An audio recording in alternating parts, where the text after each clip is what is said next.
everybody. Welcome to the Kimberly Cloud Show. I am your host, Kimberly Cloud. I have a very special guest here for the show today. Can you go ahead and announce to the world who you are and where you're calling from? I am Pat Sangimino, Patrick on my byline, but I live in Sunnyvale, California right now, right in the heart of Silicon Valley. But yeah, that's where I am. But I lived for years in the Midwest. Okay, and can you give me an extensive background of your bio, your past leading up into your present? And if I cut you off, it's because I have a question. It's not being funny. Well, you could be funny. By the way, I like your bumper music. That was great. The intro Thank music was you. great. Thank you. You bet. Um, I am a longtime journalist. I just retired in the last year. Still doing a lot of writing. Writing, wrote a book, obviously. Um, I started off as a sports writer. I worked my way through and eventually um, was allowed or given a job to cover the National Football League, which I did for 8 seasons as a beat reporter before becoming a sports columnist. Um, then I moved over to the news side, moved around to a bunch of different papers, but started off in suburban Kansas City, Missouri, and on the Kansas side of the state line, actually, and then ended my career in Lincoln, Nebraska.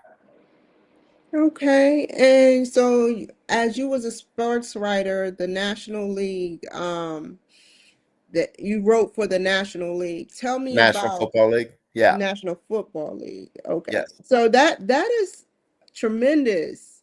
That is tremendous. That's the NFL, right? oh I know yeah. that sounds crazy, but I'm not into sports, but Hey, that's hey, okay. Not everyone is. I'm glad and I'm happy for you. That is a huge progress. So tell me, how was that and experience, and how did you name one person you've written about or you wrote about that you can remember and recall, and what you felt while writing about them. Well, the first time you walk into a professional locker room, you're kind of in awe because these guys were your heroes growing up, and now all of a sudden you're there amongst them, and you have to quickly put that aside and realize you're there for a purpose. And you know what? It was kind of fun. It was fun getting them to talk to me and open up to me and develop relationships with them.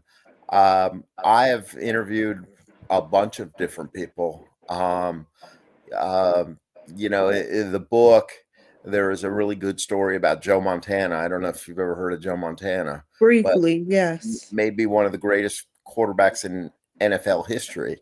And he was a guy who I watched play when I was in college. He was high school and college and with the San Francisco 49ers where I was living.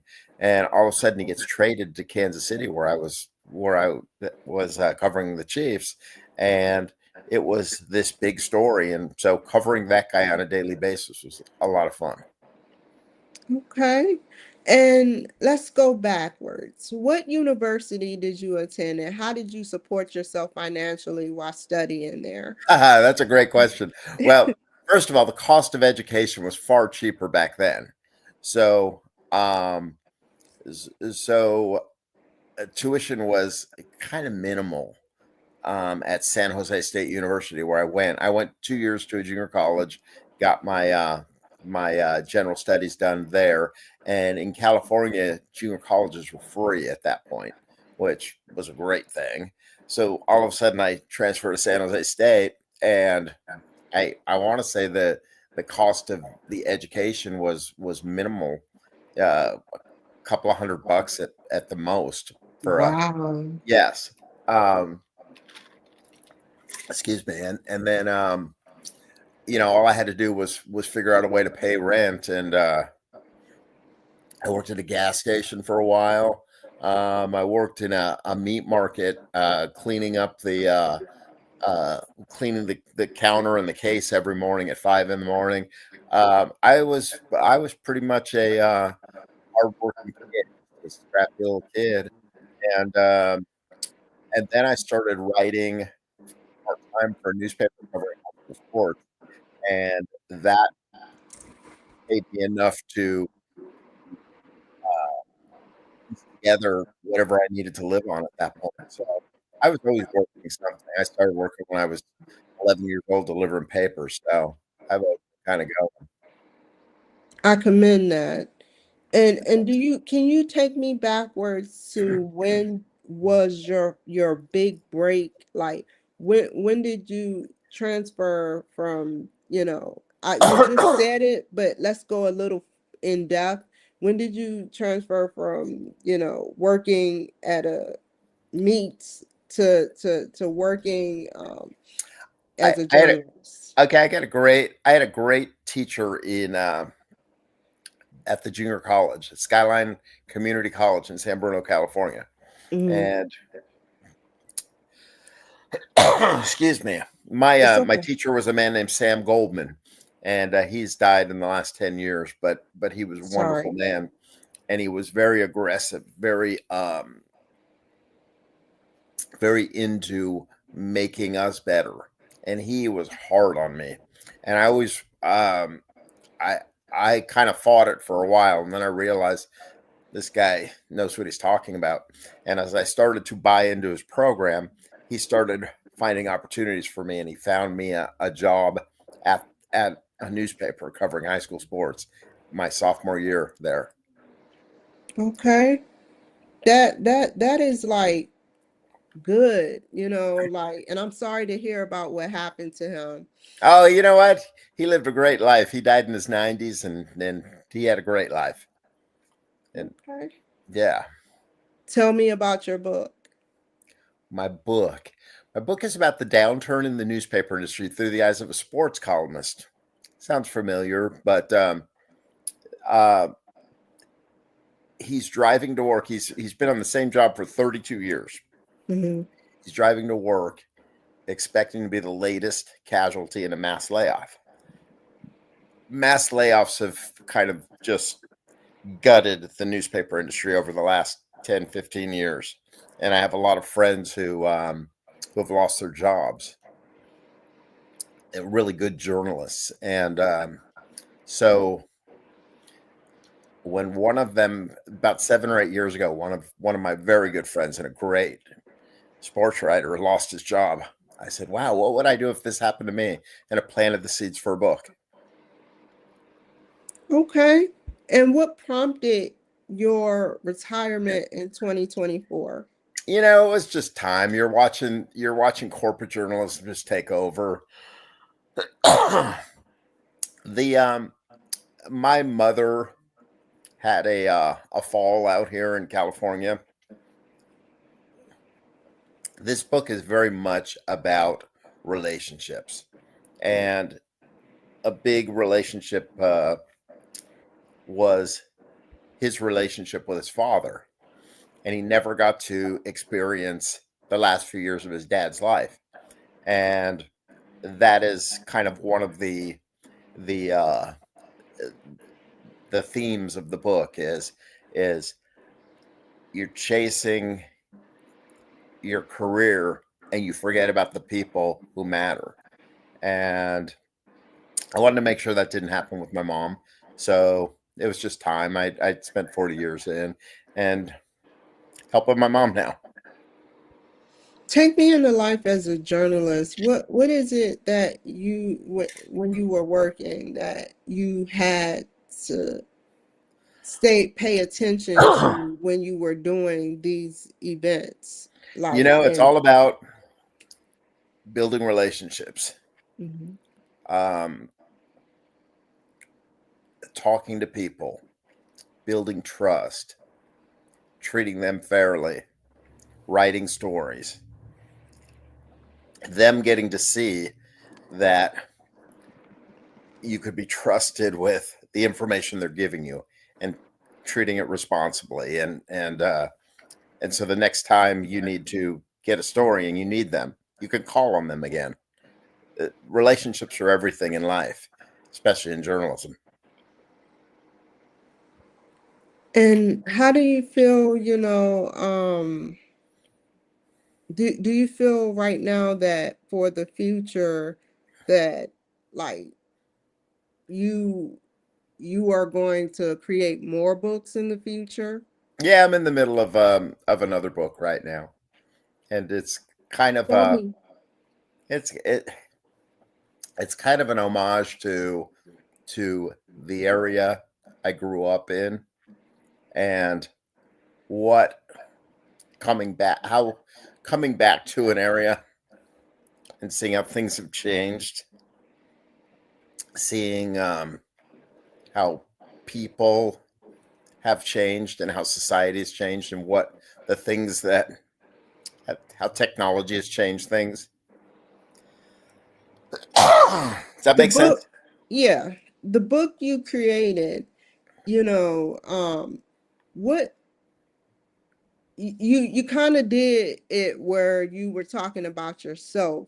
I don't know Mhm. what you call that, but tell me about what made you just say, well, let me talk about kind of use some truth, you know, in fiction, and Right. put it together. Well, the story is absolutely fiction in terms of the base of the newspaper I refer to, the the way it went through its tough times, the people, but the sports stories are absolutely true, and the newsroom stories. There's some fun stories that I actually witnessed. So you get to kind of weave truth and fiction in. You're the narrator. Yeah, and that's the good thing about it. And so you have a lot of creativity with that. And, Right. what are the similarities and what are not the similarities? And why would somebody want to buy your book?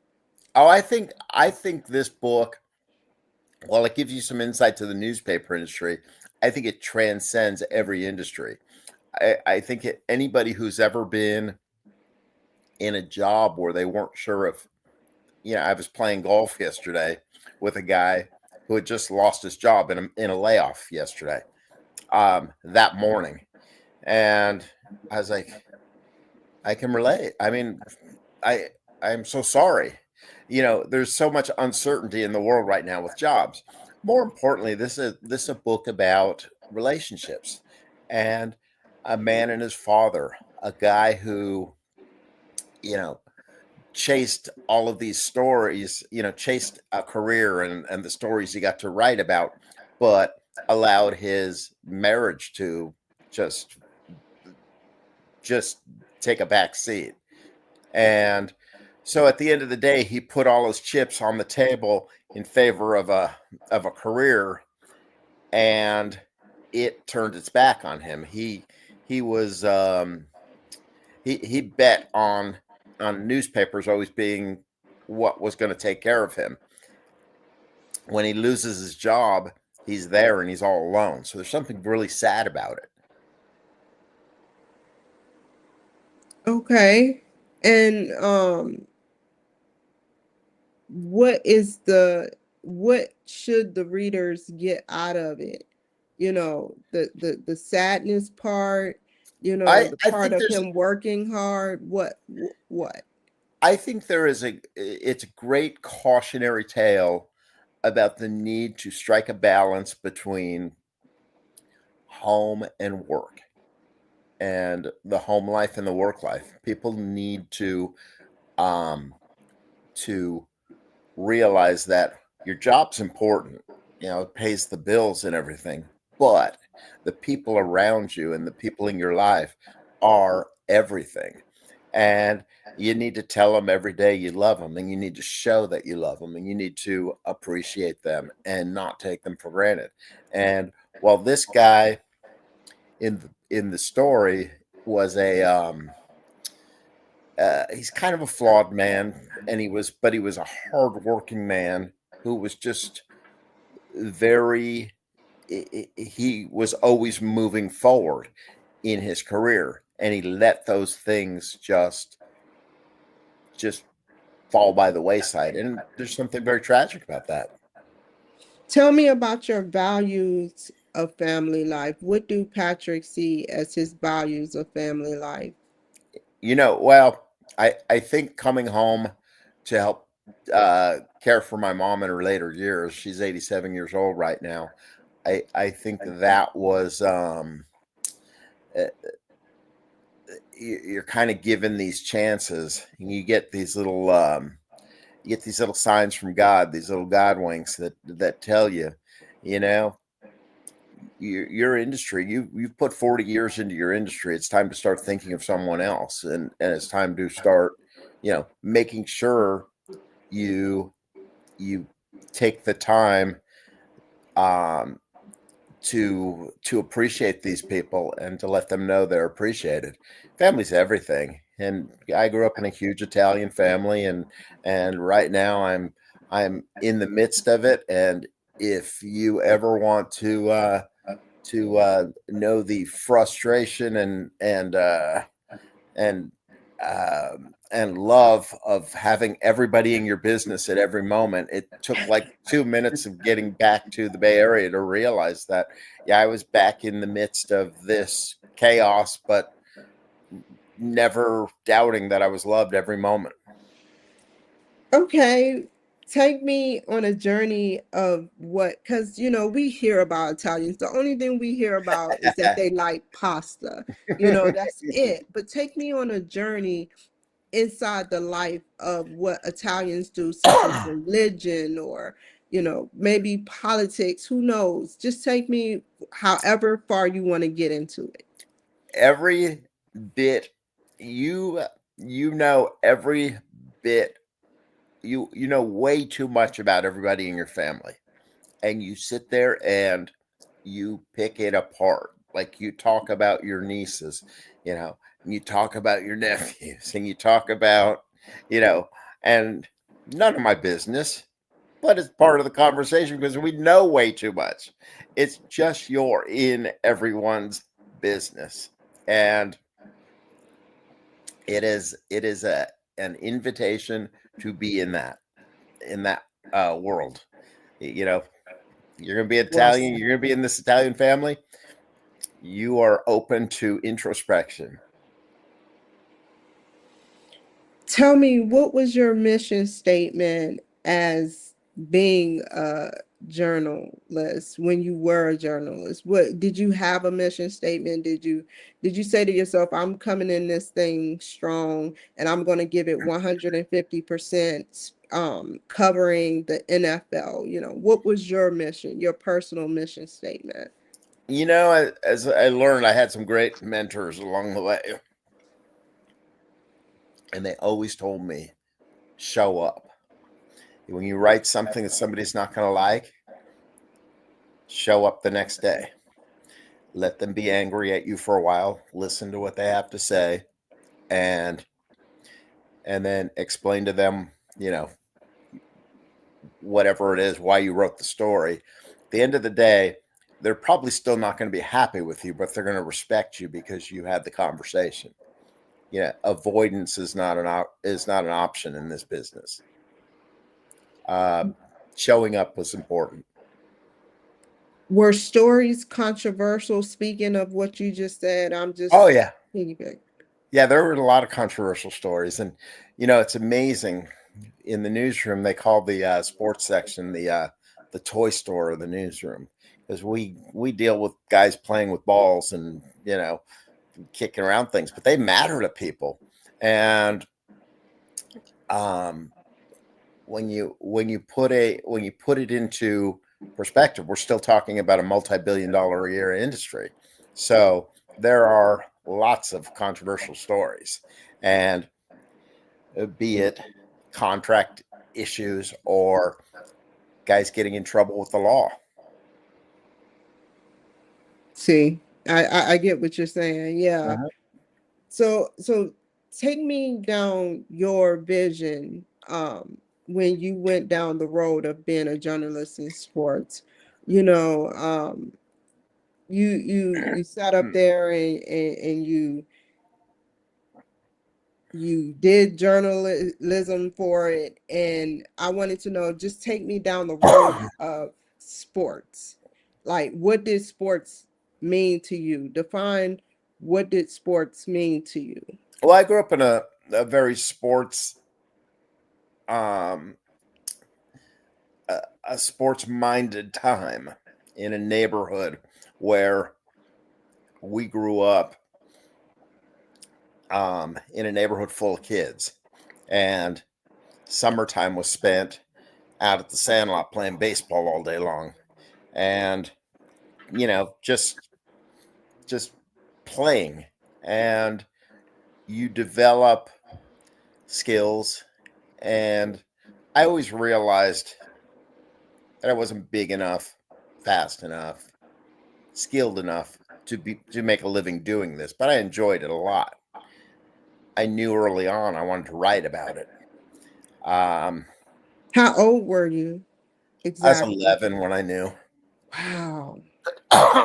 Yes. I I don't know how old you are, but there was a show on television, a sitcom called The Odd Couple with Jack Klugman, and it was a Neil Simon play. And there was a sports writer. It was about a sports writer named Oscar Madison, and he he was a New York City sports columnist who got to go out and go to the ballpark every day. And I just thought that was the coolest job. That's what I wanted to be, and I knew it early on when I was a kid. Okay. And like, do you actually remember like how you started learning more and more about sports? How did that come about? Did you just start watching TV? Did you hear your dad talk about it? Did you hear your mom? Both? The whole family, and it just caught on because not everybody knows about sports. No, we grew up in a neighborhood where everybody knew about all the kids knew, collecting Understood. baseball cards. Um, excuse me, I'm dealing with this cold. It's okay. So I told you I delivered papers when I was a kid, Mm-hmm. At and 11. get done delivering the paper. First thing we do when we get done is tear into the sports section, and we would read all about it. So we knew all this stuff. Um, we consumed it. We just absorbed it. That was our lives. I like that. I like that. You were brought up on sports. Yeah. That's pretty cool. That Yeah, and I played, I played Little League Baseball and all that stuff. do you have any children right now that were in the sports themselves, and they do sports? Now I have a daughter who is an attorney in San Diego, and Okay. she played high school golf. She ran some cross country, but yeah, she plays for the love of the game, and that's what I always told her was when she got frustrated playing golf, when she had a bad meet, I'd say, don't ever let this ruin your love for the sport because you get to play golf all your life. And when it starts getting to be too much to that you're not enjoying it anymore, that's the saddest thing that could happen. So I always realize you get to play golf. Yeah.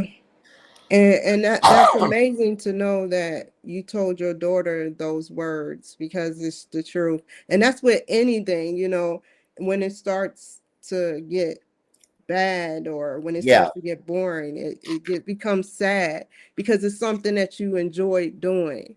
right.